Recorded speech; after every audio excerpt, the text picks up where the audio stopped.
you all for coming. Yay! We're ready. We are. So we want to thank the Andrew W. Mellon Foundation and the Becoming Community Initiative for putting this on.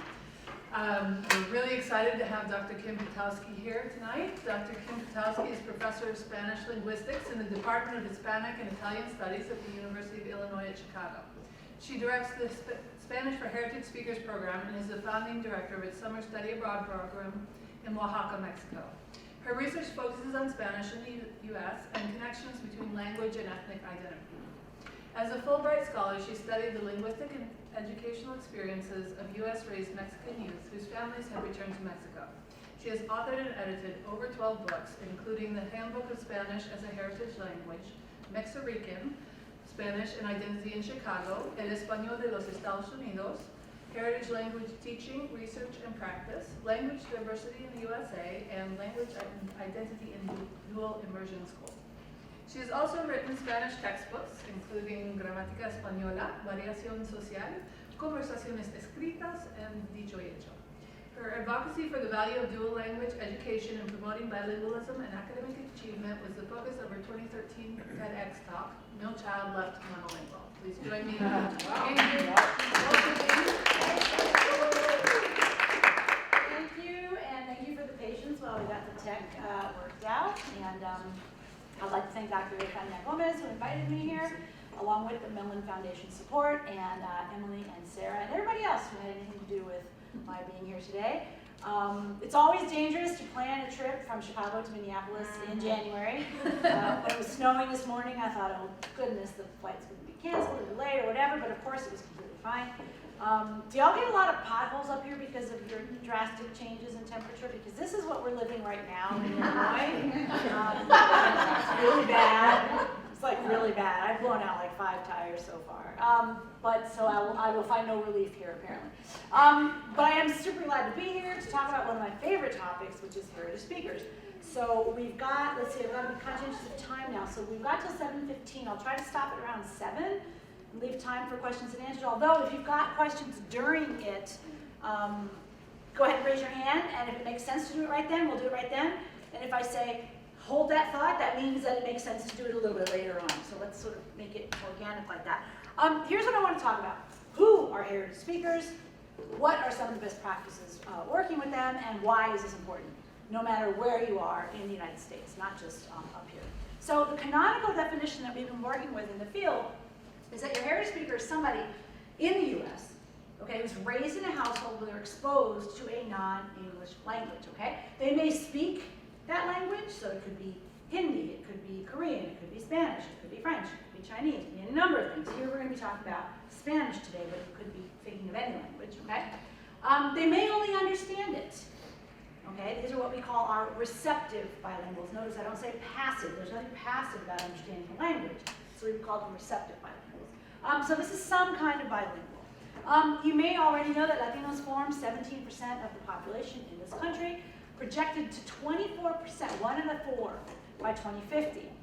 But guess what? It's going to happen way before that. You heard it here first. I'm going to say like 2035 is when we're going to see a 25% Latino population. Why do I say that? Not because I have a crystal ball, but because we already see that in our children. We already see that 1 out of 4 people under 18 in this country are of Latino or Hispanic origin. I use these terms interchangeably, as does the government, so I hope you'll give me that license. We also know that in a lot of urban areas, your schools are majority Latino. So, 1/3 of schools where I live in Chicago are majority. That means 50 to 100% of the kids in the school are Latino. 1/3 of the schools. Same thing in New York City. Half of Miami schools and Los Angeles, ni se diga, like so many of the schools are of that population. Now, the map I'm about to show you surprises nobody. When you ask even the most non-plugged-in person, so where is Spanish spoken in the U.S.? They'll go, oh, Southwest, right? They'll say, oh yeah, down in Miami too. Oh yeah, New York. Maybe if they're super smart, they'll be like, oh, Chicago. Most of them won't know about the Northwest, which is a very interesting context. But most folks will know this part right here. Okay? Here, the darker the color, the higher the concentration of Latinos, right? The following map does surprise people. The following map is going to show you the darker the color, the greater the growth in the Latino population. First, I'm going to show you the growth between 1990 and 2000, and what you can see is that the greatest growth is not in the areas that previously had the largest populations or the greatest proportions, right?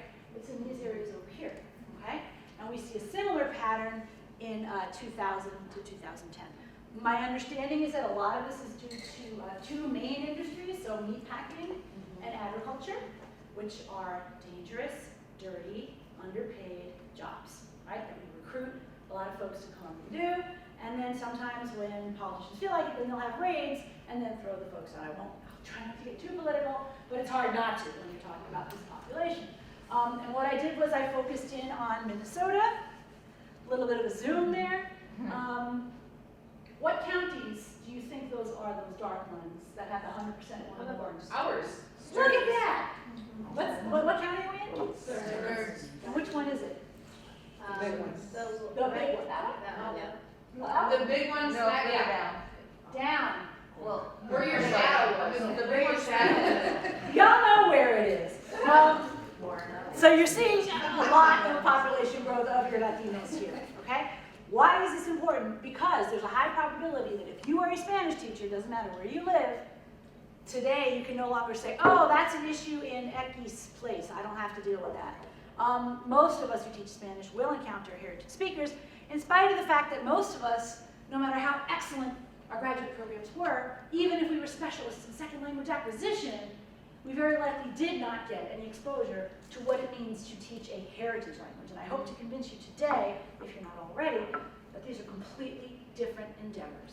Teaching Spanish as a second language, foreign language, new language, whatever you want to call it, to somebody who doesn't have a heritage background, is completely different to teaching it as a heritage language, okay? How are heritage speakers different? Well, I like to say that heritage speakers are like apples, and our second language learners, our L2 learners, are like oranges, okay? All of our students are very fruity, right? But they're different kinds of fruit, okay? And you can give a 16-week course on these things. I'm going to do it in 3 slides, okay? They're different linguistically, affectively, and academically. Let's think of the first one, linguistically. We can sum up the linguistic differences between these two groups of learners by saying that their path of acquisition is different. Let's say I take a heritage speaker here and a second language learner here, and I give them a proficiency test. I don't know which one you like, DELE. I give them the DELE, and they score the same thing. You might say, oh, they scored the same thing on the DELE proficiency test. The DELE, you know the DELE? Diploma de Español como Lengua Extranjera, okay? They scored the same thing. They have the same proficiency. No. When you look a little bit deeper, what you see is they do not have the same proficiency. Their path to how they got to that score was very different, okay? So which of the two groups, heritage speakers or second language learners, do you think, when they learn Spanish or French, or remember, you can fill in whatever language you want here, but I'm going to keep coming back to Spanish, okay? When they learned it, they also learned the terminology. So when they learned the pretérito, they learned this is called a pretérito. When they learned the subjuntivo, they learned it was called the subjuntivo. Which of these two groups is that? L2. It's the L2. It's very rare for a heritage speaker to learn these things, because where do you learn that something is called a pretérito? Spanish class. In a class, right? So I don't know about y'all with your kids, like with mine, when I'm brushing their teeth, I'm not like, hijo, el participio pasado del verbo cantar es cantado. Like, no, you just don't do that, okay? Which of the two groups, the variety of Spanish they're going to learn, is going to be a prestigious variety, and it's going to be a monolingual variety. And I'll come back to what I mean by these terms in a minute, but which one do you think it is? Heritage or L2? It's L2. This doesn't mean that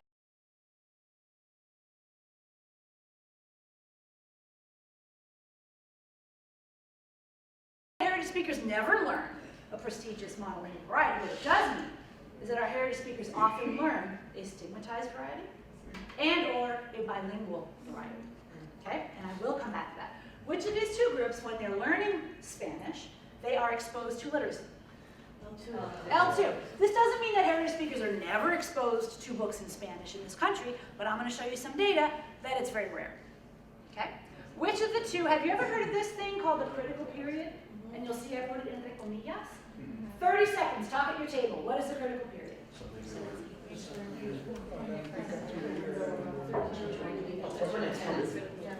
Before baby. When you're going to school, is that what it is?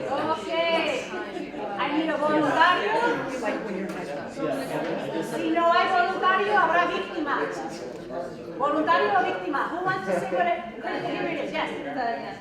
The period at which your brain has evolved to learn languages and which you can acquire languages more easily. 13, 14-ish. So why do I have it in quotes? Because there are actually critical periods, plural, right? Our phonological critical period is a lot younger than our morphosyntactic critical period. For lexicon, we don't have a critical period. We can always learn new words, right? But actually, for most morphosyntactics, they say 8, 9, 10-ish is when that critical period is, okay? And this is hotly debated. We don't have time to go into it. But here's the question. Which of the two groups in this country tends to begin learning Spanish after the critical period is long gone? Because by definition, when do heritage speakers begin learning Spanish? At birth or before. There's some evidence that you learn that stuff in utero, okay? That's also fascinating. We also don't have time. Which of the two groups typically is more orally fluent? Which of the two tends to have larger vocabulary? I should have mixed these up some more. Which of these two tends to understand like what usted is all about and things like that? Which of the two tends to have a more native-like pronunciation? Okay, now I promised you I would come back to this. When I said that L2 students learn a prestigious and monolingual variety, we all know that language varies. We know that I'm speaking right now differently than someone from the southern part of the United States. I'm speaking differently from someone in London. I'm speaking differently from someone in Australia. Where? Minnesota. No, I'm kidding. We know that language varies, okay? Isn't it also true that typically one of those varieties of English, one or two, are going to have more prestige than certain others, okay? Same is true of French. Same is true of Spanish. Yeah? Okay. Which variety of French, of Spanish, of English is going to have more status? It's the variety that, it depends, whichever people have more status. Whichever people have more status, that's the variety. And this is not a linguistic criteria. You know, we didn't get this thing from up above that said this is the variety. People think, oh, it's X variety because of whatever, historically, or it's in the dictionaries. Or no, it made it into the dictionaries because those people have more status. And which people have more status in a society? Those who are upper class, okay? Those who live in urban areas. Typically, don't we value urban more than rural a lot? Those who have higher levels of formal education, don't we tend to think they speak better than those who never went to school? They don't speak any better. They just speak in education variety. Okay, so these three things actually tend to go hand in hand. Okay? Also, a linguistic factor that has to do with how prestigious it is how monolingual it appears to be. So some people might say, oh, well, the Spanish in Madrid has more status than the Spanish in the United States, because in the United States they speak Spanglish.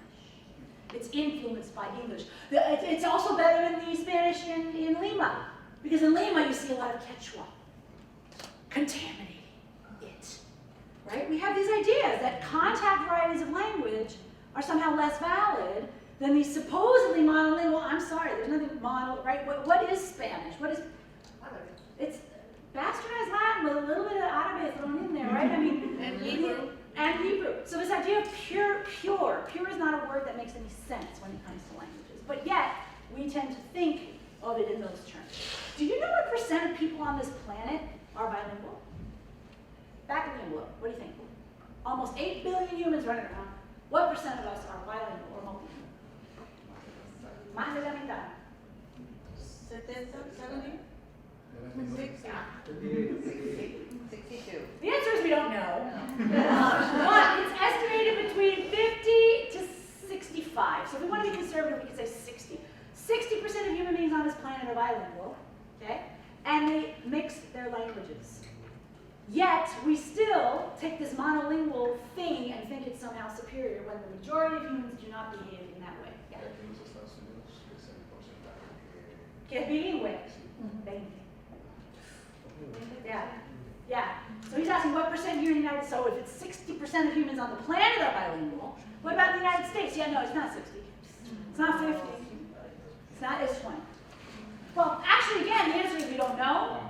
But according to the census, the people who report that they speak a language other than English at home is 21.8%. It's super low. So yeah, we're super behind the rest of the world. So the flip side of, we were talking about which variety tends to become privileged and prestigious. The flip side of that is which variety becomes stigmatized. Well, it's the flip side of the coin. If you're working class, rural, have lower levels of formal education, the way you speak is going to be considered less good. Not because it's any less good, okay? But just because that's how it works. Or if you are showing signs of recent contact with another language, okay? And I'm going to give you just a couple of examples here. On the left-hand column, we have the prestigious variety of a number of variables. Here we have the stigmatized variety. Raise your hand if you've ever heard any of these stigmatized varieties of Spanish. Have you heard fuistes, comistes, bailastes for the two form? Have you heard aiga instead of aya? Yeah. Have you heard asina instead of así? You will. Nadie instead of nadie, etc. You will. Aplicar para un trabajo instead of solicitar. Okay, so those features up there are considered stigmatized for those reasons, whereas these two here, felony is one of my favorites for felony. Those are stigmatized because it's a contact variety of language. So there are different reasons why particular variants might be considered less prestigious than others. There's a lot of ways that languages can vary, but what we're going to talk about here today is really just the language contact varieties and the rural varieties. So the way heritage speakers learn Spanish and speak Spanish is very different from the ways that second language learners learn Spanish and speak Spanish, okay? Then we have some of our affective. Affective means like emotional, socio-emotional, okay? We know that the heritage speaker has a family connection to the language, okay? When you tell a second language learner, no se dice así, se dice asá, they go, oh, okay, I said it wrong, let me correct myself. You tell a heritage speaker, no se dice aiga, se dice aya, they go, well, wait a minute now.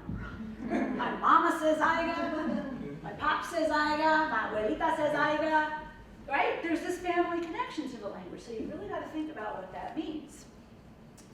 They've also been ridiculed, unfortunately, for the variety of Spanish. So when you're raised in the United States, I don't have to tell you guys, we live in a very linguistically repressive society, right? You're in America, speak English. Have you ever heard that? Raise your hand if you've been in public and gotten the stink eye or somebody said something to you. Okay, you don't have to go far. I have a webpage where I upload all these cases of linguistic discrimination.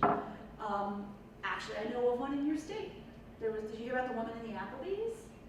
She was speaking Swahili. Oh, yeah. And yeah, just north of Minneapolis.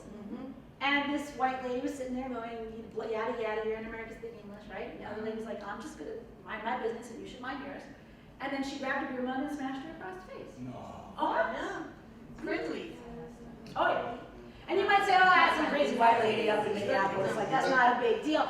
It is a big deal. It happens all the time.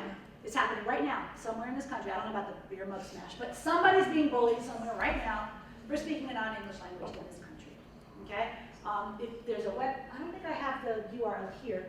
I might talk about it later. I maintain a web page that I don't like maintaining, where every time I hear about, the bus driver who poured water on the kid's head because he was speaking Spanish on her bus, or that lawyer in Manhattan who went into the restaurant and started yelling at those women for speaking Spanish, threatening them with deportation, right? The guy in Montana, the federal the border agent guy, who detained 2 American citizens for 2 hours because they were speaking Spanish. On and on it goes, and I just upload them there because people don't believe me, but it happens, it's true, okay? So it's no surprise then that you get these young Latino kids who sort of want to move away from the Spanish, right? They're getting bullied for it, okay? And something that's equally as bad or maybe worse, not only is hegemonic general white mainstream Anglophone society telling them, don't speak Spanish because that's icky, we don't want it here, their own families make fun of them. Ay, mira como habla el pochito. Que feo habla. Yeah, they make fun of their own family members. So you've got this double thing. So what does the young person say? Well, why should I speak that? I'm going to speak English, rather than risk being ridiculed by my own family and bullied by, right, English-speaking people around me, okay? They're very aware of their own limitations, particularly if they made it to a college like this one. They've got something going on. They've made it because of their English, typically. And they're very aware that their Spanish stopped growing at about 5 or 6 years old, right? So they're the first ones. They're more critical of their Spanish than anybody else. You know, when they show up to our class, a lot of times they have la cola entre las patas, and they're like, I don't speak Spanish, I speak Spanglish. I try to tell them that that's wonderful, that's marvelous. We can grow it some more, but you should be very proud of that. But that's not the attitude they've gotten for the last 18 years, okay? The subordinate status of their home language and their culture leads to a linguistic self-esteem issue, right? That you don't get in Spanish 1 for widows, right? Dicho con mucho cariño, widows, okay? Because they'd be like, yo, hablar español, woo! And they think they're just all that, right? And then you get the other thing, no, pues yo a mí siempre me han dicho que hablo más, no sé qué. And you're like, wow. Wow, that's really something, the difference there. Finally, we have some academic differences that are considerable. The majority of our Latino population in this country is of Mexican origin, and we know that most Mexican immigrants are coming for economic reasons. They were not sort of wealthier folks in their country who are coming for political reasons, although we do get some of that. We know that when you read to kids, they will demonstrate higher literacy levels than their adults. Now, when I show you this data, my intent here is not to wag my finger at Latino parents because they're not reading to their children. That's not the point here. It's very difficult when you work 26 hours a day, when you yourself maybe don't have high levels of literacy, when books are expensive, when your own culture doesn't have a culture of sitting down and reading. That's a very white, middle-class thing to do. Sit down and read to your kids every night, right? Doesn't mean it's right, doesn't mean it's wrong, it's just different, okay? And we see that very few children are being read to in Spanish in this country, which leads to lower levels of literacy. We also know that poverty has devastating effects on how children live. And when 1 out of 4 Latino children are living in a state of poverty, right, it's hard to pay attention in school when your teeth hurt, when you're hungry, if you've got homelessness issues, when you've got domestic violence, all the other issues that plague our poverty-ridden families. So all of these issues combine to high school dropout rates. 10 seconds, what % of Latino youth do you think in the US drop out of high school? In the US overall and in Minnesota? Real quick, at your table, what do you think? 37%. I'm gonna say 40. It does sound really high. In the US. Oh, yeah. So, Minnesota, you think higher than overall in the US?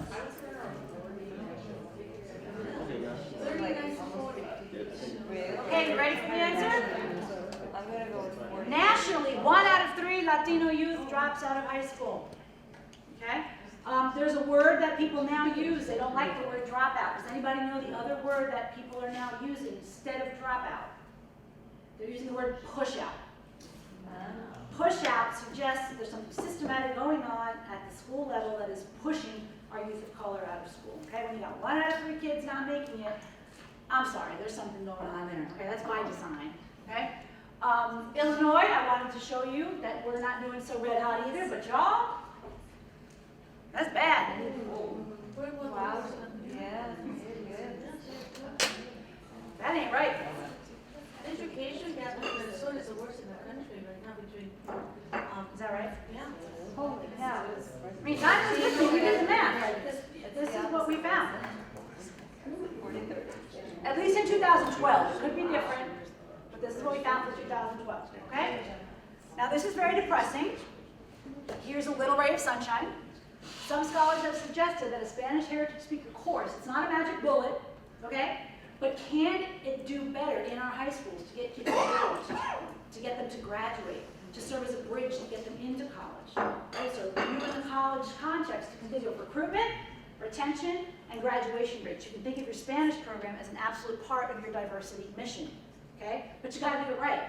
You can't expect to take your heritage speakers and shove them into Spanish 1 and think you're serving that mission, because you're not. Okay? So, not only are heritage speakers substantially different, okay, I think we've made that pretty clear. Our heritage speakers are apples and our L2 learners are oranges, and they're very, very different. Guess what? How many different kinds of apples are there? On the count of 3, everybody shout out what's one kind of apple that you know of. Ready? 1, 2, 3. Braver. I think you all said different kinds. There's a lot of different kinds of apples. Honeycrisp, of course, is the best, but that's just my opinion. Heritage speakers can be very different. They are not a homogeneous group. Now, I'm not trying to suggest that L2 learners are all the same. They're not. But when it comes to their Spanish knowledge, they are. It's 0. When it comes to their affective piece about Spanish, typically 0. Yeah, maybe they have a boyfriend or girlfriend who speaks Spanish, and okay, that's lovely, but not quite the same thing as being harassed, right? Or having your family language erased from you, okay? Some are born in the US, about 60% of our Latinos right now, of our Spanish speakers are born in the US. It used to be 50-50. The proportion of US-born Latinos is increasing. And this is going to have important ramifications for our Spanish teaching. To say that you're born abroad, however, doesn't mean you're all the same either. What if you came at 6 months? What if you came at 10? Your Spanish is going to look very different. What if you had some schooling in your country of origin? What if you did not? What if you were a SIFE? A SIFE is a student with interrupted formal education, right? I once had to work with this young Guatemalan girl. She was 13 years old. We were giving her this lexical task, and one of them was a stapler. She didn't know what it was.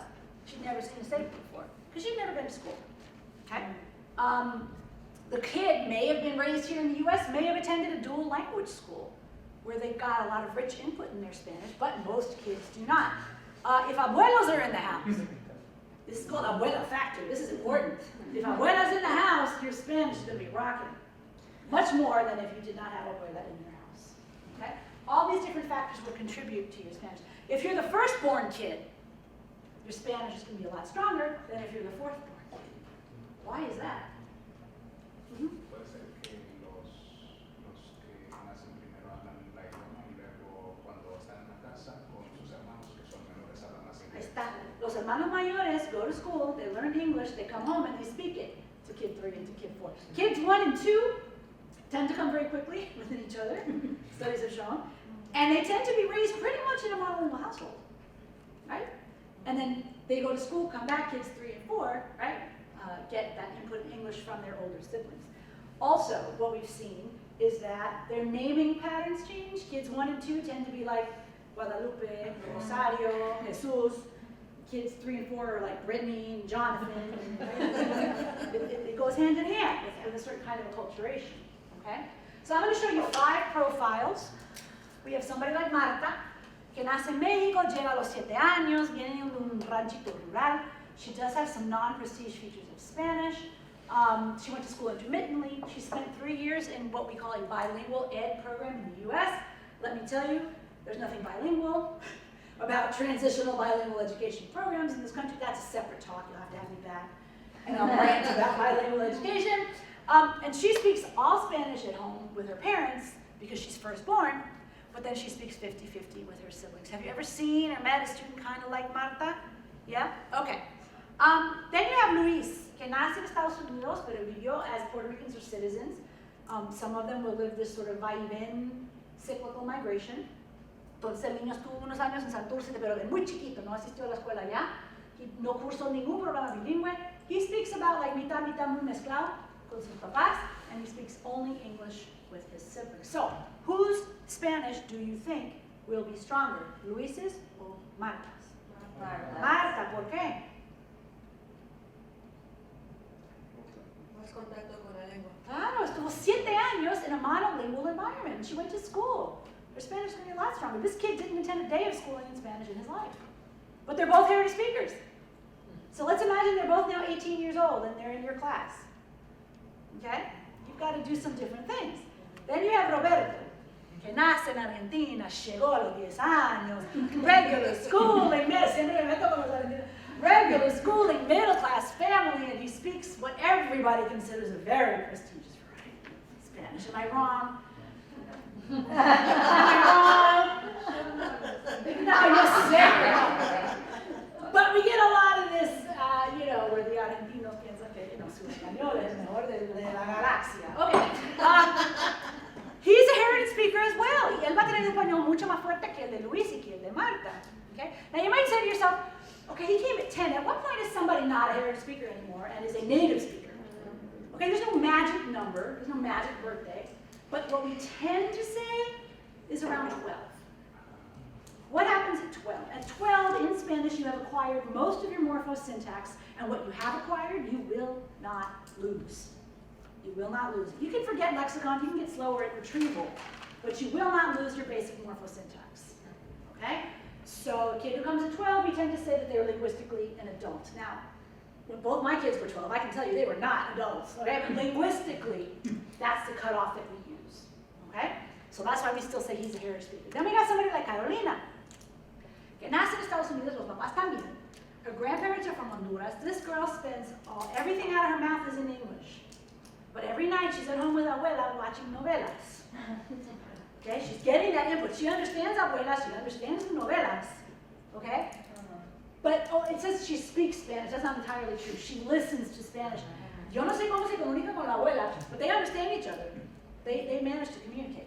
Okay? So if you got Carolina and Roberto in the same class, good luck. Then the most typical case that I find in Chicago, and my sense is he is also the most typical profile that you see up here as well. This is a kid que nace en Estados Unidos o lo traen antes de los 5 añitos. So all of his schooling has been done here. Okay? He speaks all Spanish at home with his parents. What's fascinating is this kid shows up monolingual, o casi monolingual, in Spanish. By the time they're in 3rd grade, their English is taken over. So to all these politicians who like to say, oh, immigrants aren't learning English, like, where are they looking? Because all I'm seeing is this really rapid English learning, loss of heritage languages. Maybe they're looking at abuela, you know, I don't know. A bunch of abuelas who didn't learn English as well as they might have wanted to, fine, but everybody else is learning their English and losing their heritage languages. So what we've said so far is that heritage speakers, linguistically, affectively, and educationally, are super different. Okay, our apples are super different from our L2 learners, from our oranges. However, our heritage speakers can also be very heterogeneous. Okay, so what do you do if you're a Spanish department? Well, you've got 2 options. You can just like not care and mix them all together. Everybody can take Spanish 1, apples and orange. Oh no, wait, that's not the first one. The first one says separate them, right? 60% of colleges and universities do this, who have the numbers to warrant it. They do this. They separate, okay? And the other 40% mix. Yep. You're Jose, remember Jose? You're Jose. Jose, you want to take Spanish 1? All right, go ahead, take Spanish 1. Have fun. Okay? Now, the mixed classroom is not the best idea for all the reasons that we just talked about. Okay? And I will say that if you do have a separate course, okay, I've been at a number of institutions who have a separate course, and they say, yeah, but they don't want to go there. Their speakers don't want to go there. Now, I should say, I'm very much in favor of student agency, of students making their own decisions for their lives, they're adults. But not about what Spanish class they get to go to.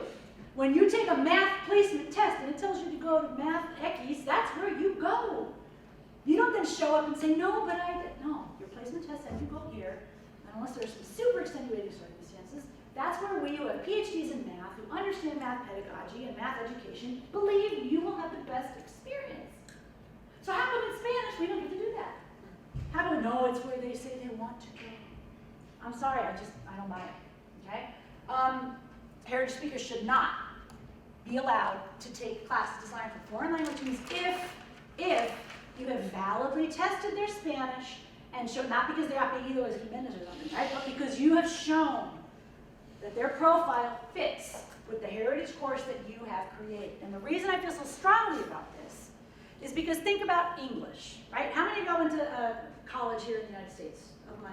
Yeah? Some of y'all are in college, I get it. Those of you who went to college in the US, right? When we showed up to go to college, didn't you have to take an English class? Isn't that required? Mm-hmm. Right? You were raised in the US and you had to take an English class, right? Mm-hmm. Okay. A lot of colleges now, in addition to your regular, whatever they call English Ret, Comp 1, freshman, whatever you want to call it, that required thing, they now have like a separate section for folks who at some point in their lives were English language learners, right? Let's call that the ESL section, English as a Second Language section of your required freshman English class, okay? What if I, raised in New York, monolingual in English, show up to my college and say, yeah, that's the one I want. I want to take that one. I want to take the ESL section to fulfill my English requirement. What was my academic advisor going to say to me? No, you can't take that class. Why am I not allowed to take the ESL section of the required English class? Why not? Because what? It would be pointless for me. Why else? Who was it made for? People who had what? English as a second language. I did not have English as a second language. What if I said, yeah, but it fits better with my schedule? No. You're discriminating against me because I'm a native English speaker. That's discrimination. No. You're singling me out? No. It's going to be easier for me? No. The answer is no. Okay?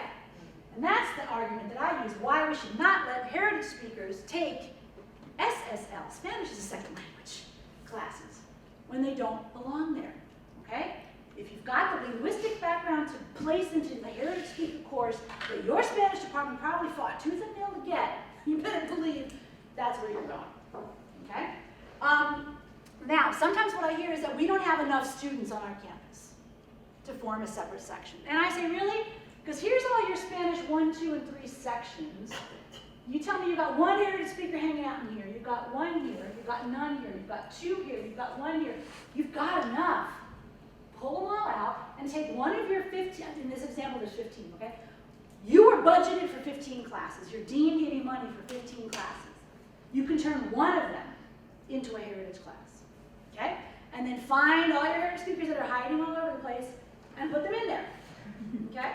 Now, you might say, well, that's not fair, because if they were taking Spanish 1, they would get to take it at 10 o'clock or 11 o'clock or 12 o'clock or 1 o'clock. Now you're forcing them, they can only take this one, and it's at 2 o'clock. Yeah, that's a disadvantage. I get it. So, if you can't force them there, see, on my campus, I can force them. You'll see more about that in a minute. I don't have to cajole or convince or advertise my program. It's you placed here, that's where you're going. End of story. Oh, you tried to register for Spanish 1 anyway? You're dropped. You're out. Like, we don't play. Okay? But I get that a lot of campuses don't have that stick, and you need a carrot. Okay? So what carrot can you use? You can give them retroactive credits. Tell you what, you take this heritage speaker class, I know it's only offered at one time, but if you get a B or higher, you will get however many credits for the previous level as well. That's called retroactive credits. A lot of campuses do this. Maybe you have fewer face-to-face contact hours. I don't know, maybe your basic language program meets 4 hours a week, you have the heritage speakers meet 3 hours a week. Or they both meet 3, this one meets 2 plus 1 online. Kids love the online hours. Maybe they fulfill their language requirement more quickly. Maybe there's other ways I haven't even thought of that you can come up with that could be a carrot, a sufficient enticement for your students. You can also get students who've been through the program and loved it, because of course they're going to love it because you're going to do a great job, to create a short little video and blast it out there. Make sure all the counselors on your campus know. I've seen a lot of academic advisors who are usually very well-intended people, but they get confused and they think, oh, you should go take Spanish 2, you'll get an easy A. Or they don't understand, like they think you have to be like Cervantes to take the heritage speaker class, like they get very, or they have to write like Octavio Paz or something, you know? So that's the reality. You've got these pedagogically unsound mixed classes. Why do I say they're pedagogically unsound? Well, guess what? First of all, my L2 students, my gorditos, okay, they're intimidated. And this makes sense. Everybody understands that. You're sitting there like barely able to get out some sentences, and there's, you know, Jose going like, no, pues órale, cuando llegaba para acá me caí en el hielo, and it's like, blah, blah, blah, and the widow's like, well, oh my God, what's he doing there? He's trying to get an easy A, this is not great. But guess what? The heritage speakers, I did a research project that showed that the heritage speakers are also intimidated. That easy A? Yeah, no, that doesn't happen. Because they got to fill in the blank with the pasado perfecto, plus perfecto no sé cuánto del subjuntivo, and they're like, huh? What? And then the güero gets an A and he gets a C and he's like, órale, my Spanish is worse than I thought. You know, the güero gets an A, I get a C, like what's going on, right? So this easy A does not always materialize, okay? And then you have the instructor who goes crazy. That's an actual picture of me when I taught in mixed class. It's not the way to go. It's just not the way to go. If you are stuck with this, I'm going to give you a quick list of do's and don'ts before I move on to something maybe a little more useful to unpack. And that is the following. If you've got some heritage speakers in your L2 class, do not assume that they want to talk about whether their abuelita killed chickens or, you know, you'd be surprised the stuff I've heard when I interview heritage speakers, like, oh my God. Some of them love to talk about, ay, en mi casa se dice así or whatever, but others just, they don't want any part of that, okay? Also, a mí me han dicho varios instructores, oh, don't take away, no me quites a mis hablantes de herencia, a mí me encanta tenerlos en el salón. They're the only ones who laugh at my jokes. They understand me. And then they help me help, you know, they serve as tutors to the other kids. And I'm like, that's not why they're paying college tuition, to be unpaid labor for y'all, okay? If you're making the help go 2 ways, then we can talk about it. But that is not a valid use. And you know, oh, well, it raises their self-esteem. They see how much they know when they help the other guy. Yeah, what objective goals did they reach for their own Spanish growth in those 16 weeks? You have to ask yourself. Do not assume that they're going to know grammatical terminology. Okay? Don't assume they're going to understand the explanations that you so carefully prepared for your L2 learners. When you tell an L2 learner laboriously and clearly, para formar el subjuntivo, you take the infinitive, you remove the ending, the terminación, and then you add the vocal opuesta. That's the face right there. That's it. Right? The Harry speaker goes, ¿qué es un infinitivo? ¿Qué es una terminación? ¿Y qué rayos es una vocal opuesta? I know there's opposite vowels. What does that even mean? Right? You got to come up with alternate explanations when you say, okay, I want you to put ojalá in front of the word. Si te suena bien, eso es subjuntivo. So let me give you a word.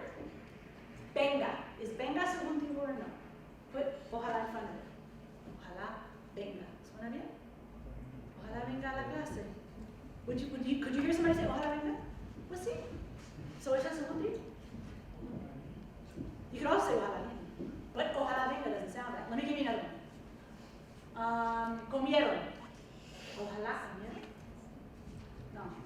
So, ojalá coman, ojalá ya hayan comido, right? That's how you start to get them into the door of knowing what is subjuntivo, okay? Finally, consider, and this is something new for me, assigning a reading to all the students in your group so that they can understand, wow, that's a heritage speaker and they have these challenges and these strengths. And that the heritage speaker can go, okay, second language learners, they have these challenges and these strengths, so that everybody knows kind of what to expect during the semester. I think that's very useful. We could spend a lot of time that we don't have talking about differentiated instruction, okay? I can sum up differentiated instruction in 4 words. More work for you. As an instructor, you're teaching 2 classes in 1, okay? Most instruction, here's your textbook, here it is, Spanish 1, you go in there and you teach it. And your section of Spanish 1, and your section of Spanish 1, and your section of Spanish 1 on Wednesday, you're all basically in chapter 2, and you're all moving the same, okay? Well, with heritage speakers, what we see is that le queda grande a algunos y le queda chico a otros, okay? It's not fair to have the same assessments for all different kinds of people. Because here the chango's like, órale, the elephant's like, what? Okay? Well, the fish will die. And the fish will die. Okay? So, this is the Spanish 1 teacher, right? And then we've got a couple heritage speakers in here who are like, what? Okay? Now, you may think you're differentiating instruction by nipping and tucking or letting out a seam. Okay? I'm going to use my same book. You are a heritage speaker, so you're going to do 5 extra questions. That's just letting out a seam. That would be like giving the elephant a ladder and saying good luck, right? What you really, to truly differentiate instruction, you have to provide clothes that fit right for each student. And that is a lot of work. That is a lot of work. So instead of saying to everybody, show me how you climb a tree, show growth what you, salud, are able to do. Okay, so I don't know, dogs herd sheep and stuff, whatever. Claire Chick and Maria Carrera are the 2 gurus of this field. Again, I won't have time to really give it the attention it deserves. There's a lot more we can say about differentiating instruction. You know what's better than differentiating instruction for apples and oranges? Separating the apples. Put them in their, I can't stress this enough, put them in their own group. Even if you only have 10 of them. Even if you've got, remember the Puerto Rican kid, ¿cómo se llamaba? Luis? Whose proficiency was quite low, or Carolina, who only listened to the novelas and couldn't really speak it, along with, ¿cómo se llama el argentino? Roberto? Super, super different kinds of apples, but at least apples. And you got rid of the oranges. Okay, you can do a lot more with that group if you've got them separated, if you can. There's a green book here, Heritage Language Teaching, Research and Practice, and I thought anybody who's here today who might want a copy, I feel like Oprah, I'm going to give everybody here a copy of this book electronically. I think what I'll do is I'll send it to you, Tanya, and then anybody who wants it can, yeah. I have a question. So I'm trying to figure out what will be the difference between pulling the heritage speakers out of classes at various levels and then putting them all into one class, but they are at various levels. Like, It's still better than having them with the oranges, is my argument. At least you've got apples. Yes, they're at different levels. I mean, I understand that, but then you're still going to learn the same thing inside Spanish 211, 212, and so on and so forth. So what I'm saying is, I feel like if they test it into 211, then that's the level that they're at, right? So they should take that class. What do you think on that? First of all, I don't know what 211 is. Oh, I mean, like, it's just a random class. Third semester. Yeah. Not all placement, I don't think I'm gonna even have time to get to placement, but not all placement, just because you placed there, doesn't mean it necessarily was correct. True. So that's another piece. But I think where you might be heading with this is, when you get to more advanced classes, everybody does come together. I'm not advocating for separate tracks throughout the entire program of study. I don't know anybody who advocates for that. What I'm saying is that those initial, when the oranges are still learning the language, heritage speakers don't belong there. Unless they have super low. Somebody like Carolina, I'll show, let's hold that thought, because I have an example that I'm going to show you later, okay? And I'm going to move forward here. I don't think I'm going to have time, Tanya, to talk about all the stuff I want to talk about. How do you assess what you want to do in the class? First, you have to figure out what their Spanish looks like, and then decide what you want them to develop. Be careful. No se aferren a las metas de L2 Spanish. Okay? What I would like to advocate for is to look at language arts. Now, what do I mean by language arts? Raise your hand again if you did high school here in the U.S. Let's say you did high school here in the U.S.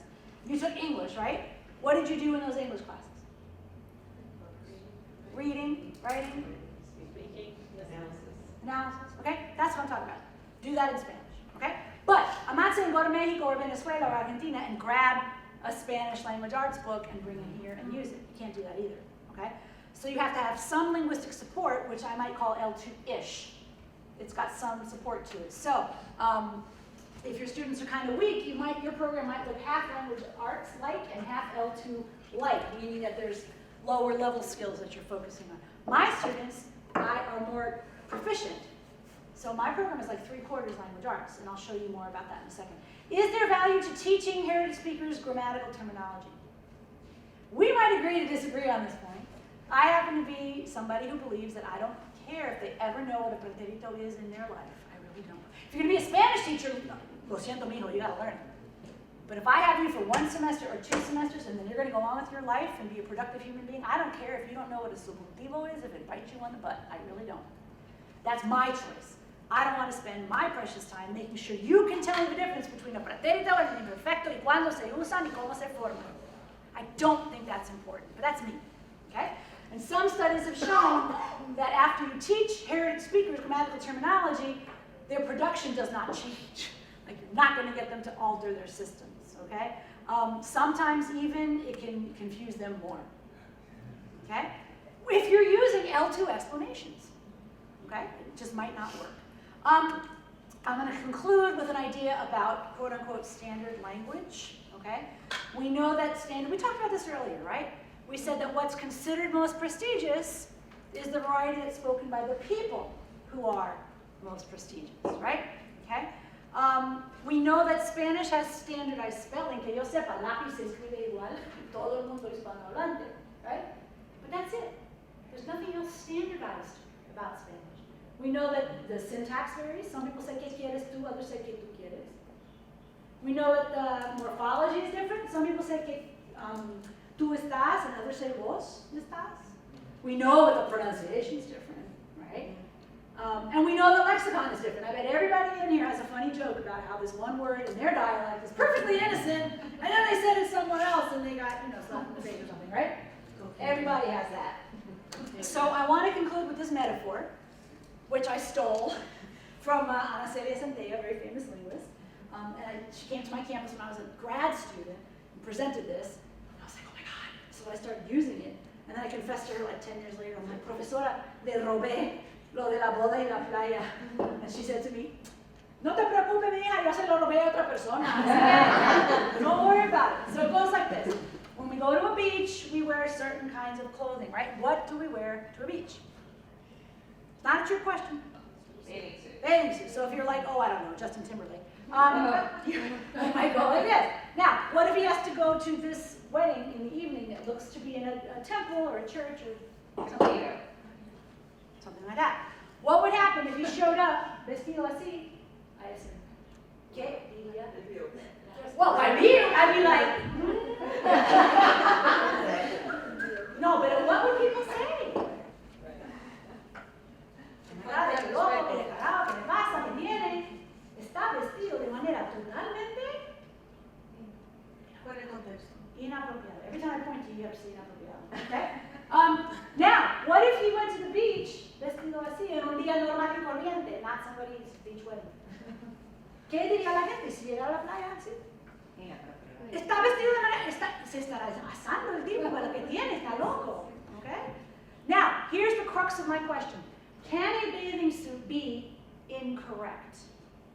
Can you use that word sobre una prenda de ropa? ¿Puede una prenda de ropa ser intrínsecamente, inherentemente incorrecta? No. No, it can only be, right? Our students very frequently come to us with beach Spanish. That's all they got, beach Spanish.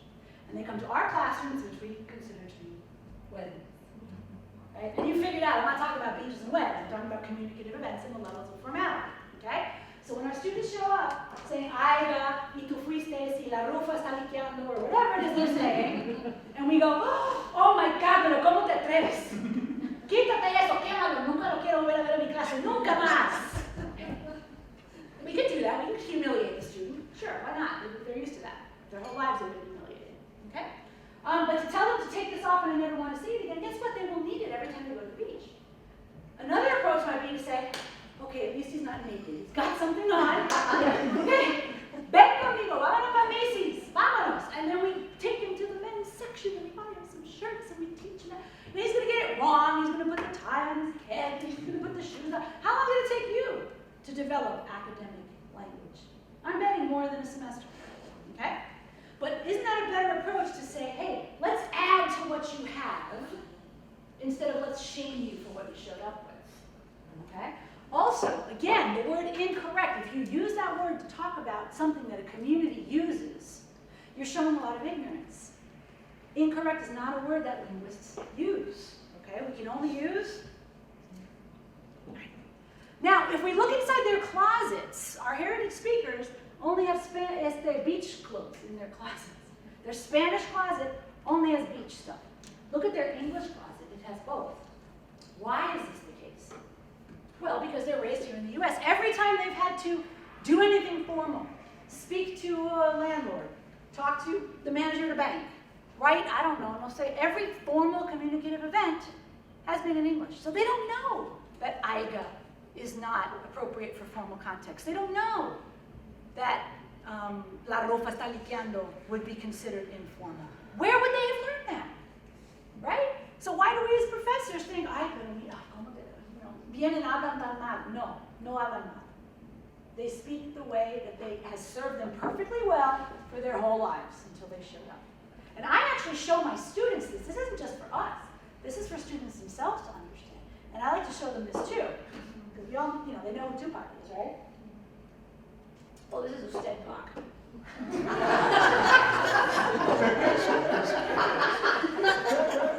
The idea is, y esto no me lo robé. You can take a picture. I want you to think like a geologist. When a geologist goes into the field and sees a rock, you know what they never say? Oh, that rock is incorrect. Like you're laughing because that's dumb. It would be dumb to say that. I want you to think like that. What does a geologist say when they see a rock they've never seen before? They go, oh, how interesting. I wonder how it formed. What were the conditions of, I don't know, pressure, chemical, I don't know. Whatever they ask themselves, that's what they ask themselves, okay? They don't say, oh, it's wrong. So as a linguist, when a young woman once said to me, mi abuela me regaló unas pantallas, okay, why did she, pantallas? ¿Y por qué más de uno? No entiendo, right? Para los puertorriqueños, las pantallas son earrings, okay? So instead of automatically assuming that the student is wrong somehow, you should, I'm sorry? Did somebody ask a question? No. Yeah, it means earrings for Puerto Ricans. So be a geologist, say, wow, where did that come from, okay? Now you have to question, if you get one thing out of this talk today, it's that the concept of incorrect, when it's a community use of a language, it should not be used. We should talk about formal versus informal. It's a question of respect, okay? We see these US uses of Spanish all over the news. I'm not telling you this is easy, because who decides? Who decides what's okay at the wedding? La Real Academia? I'm going to say that it's context dependent, okay? If your student is writing something that they want to publish in La Raza de Chicago, it's probably okay if they say los taxes or el real estate, okay? But if they want to write for El Clarín, pues no. They have to adjust for their audience. And I conclude with one more analogy. So those of us raised in the US, this box that goes up and down, what do we call it? And then the thing in the back of the car? Trunk. You know what nobody ever said to me my whole life growing up? Nobody ever said to me, Kim, you should really say lift and boots. Because that's what they say in England. Y quieres que te comprendan en Inglaterra, no? Nobody ever said that to me. Now, what happens if I go to England one day and I'm talking about elevators and trunks? Will there be misunderstanding? Maybe. Yeah. Will it get worked out pretty darn quickly? Will anybody die in the process? Is this a really huge problem? No. And if I go and live there for 6 months, I'll probably shift. Why do we insist here in this country that our students should speak the way they speak in Xlandia? Ay, no, esto no pueden decir porque en España nadie lo va a entender. Well, guess what? If they go to Spain one day, they'll figure it out. Okay?